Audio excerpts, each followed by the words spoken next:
1951 October 5న విడుదలైన dubbing జానపద చిత్రం సర్వాధికారి.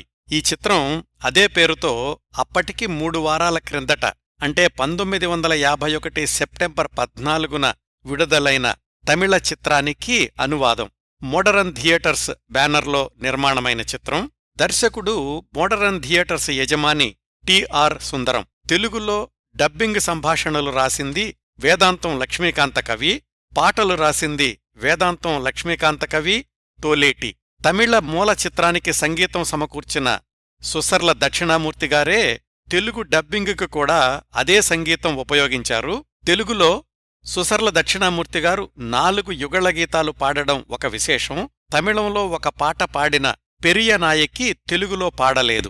హీరో హీరోయిన్లు ఎంజి రామచంద్రన్, అంజలీదేవి. ఎంజీఆర్ జనాకర్షకమైన సినీ కథానాయకుడిగా ఎదుగుతున్న తొలి రోజుల్లో వచ్చిన చిత్రం ఇది. ఇంకా ఈ సినిమాలో మరొక తెలుగు నటుడు చిత్తూరు నాగయ్యగారు ఉగ్రసేన దళపతిగా ఒక కీలకమైన పాత్ర పోషించారు.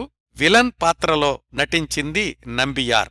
ఈ చిత్రంలో నటించిన మరికొంతమంది నటీనటులు ఎంఎంఏ చిన్నప్ప, ఎం సరోజ, ముత్తులక్ష్మి మొదలైనవారు. తెలుగు జానపద చిత్రాల మధ్యలో విడుదలైనప్పటికీ ప్రేక్షకులను బాగానే ఆకట్టుకోగలిగింది ఈ సర్వాధికారి డబ్బింగ్ చిత్రం.